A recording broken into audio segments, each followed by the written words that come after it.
Hey there, Homesteaders. How's it going?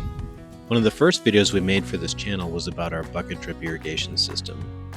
And it was pretty high level and I kind of just showed you the concept. But we wanted to offer you a deep dive into how we make them and why we use them. Hey there, sweetness. Hey. Where are you headed? I'm going back inside. I'm supposed to see everything tomorrow. It's so hot. I'll meet you inside in a bit. I gotta see about the pump. When we decided to take on irrigation, we didn't actually start with the bucket drip emitters. We had a full-blown So we got a transfer pump-driven sprinkler system. converter to garden hose, input to garden hose that goes to this tank that we use to test it. So even though we had a fully automated system, we still had to find a way to ration the water. I had the wires and a timer, a remote control to turn it on and off, and I ran power out here and we used it to irrigate these cage gardens. And so even with the electric timer and the water timer, we just couldn't get the flow right. It was either spraying too much and soaking the entire yard, or spraying too little and leaving things dry. Even when we got the timers right, it still used way too much water.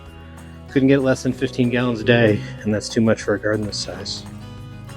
So I have to cut it back. And the plants don't need that much water either. They're doing just fine on 6. So we went from 15 gallons a day down to 6 just by switching to the drip buckets. And we probably won't go back because the drip buckets are easier to maintain than this thing is. And we have full control over how much water they use, so it's really been a game changer. But to even try the idea, we needed a whole bunch of little parts that would allow us to actually set up the irrigation lines to our plant stations.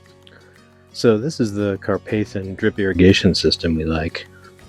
It was pretty inexpensive and it comes with all the parts you need to get some drippers going.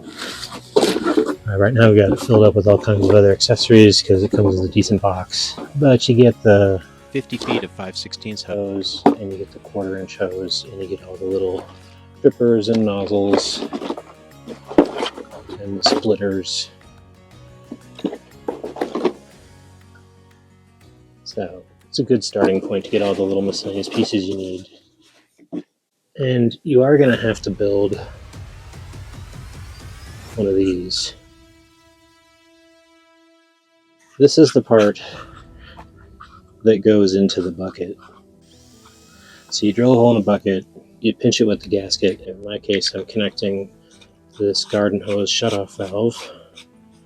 So now my bucket has a 3/4-inch connection and a garden hose and a valve, which is pretty nice. And then this is the only barb adapter I had, and it happened to be the size of this contraption that connects it on there. And that's how you go from the bucket to the drip line.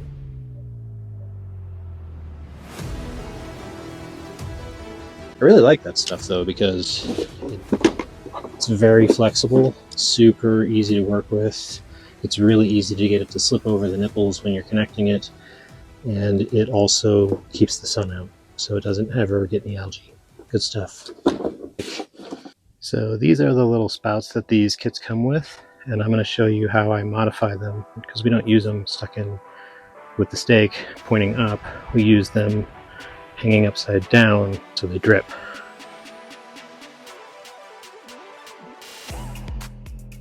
So the first thing I'm going to do is take this emitter and I'm going to go ahead and cut off the plastic stake that holds it into the ground.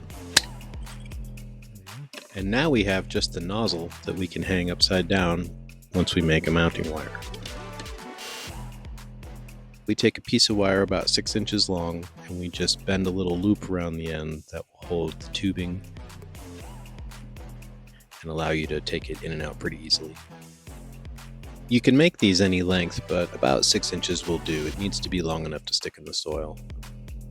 And once you have your holder bent, you can easily just slip the tube in by twisting it, and it holds it pretty firm. And then you can do the reverse and just untwist it to get it out of there. Very easy. So let's take a look at them out in the garden.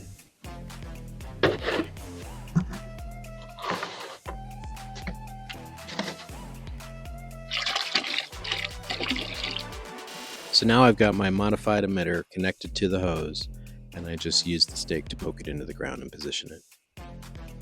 Works perfect. And I've also tested other types of emitters, and as long as they're upside down, they all pretty much work the same. You can twist their knob to change their flow individually. If you combine these drippers with some really good mulch, you'll save a ton of water and your plants will flourish. It's a nice, simple system that ensures your water goes where you want it to go and isn't wasted.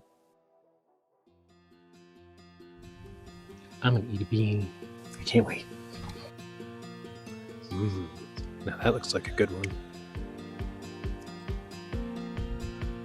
Our garden's first fruits, they look really, really good. I can't wait to try one. They look so fresh and green, and so full and crisp. They really make a snap.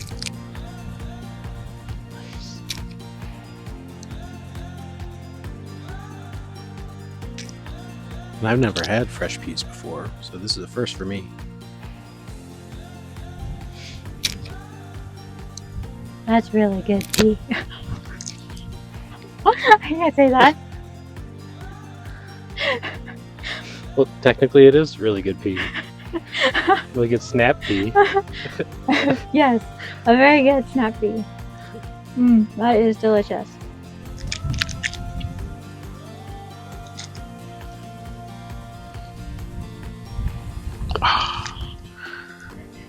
Drops. I'm gonna put this in the compost pile.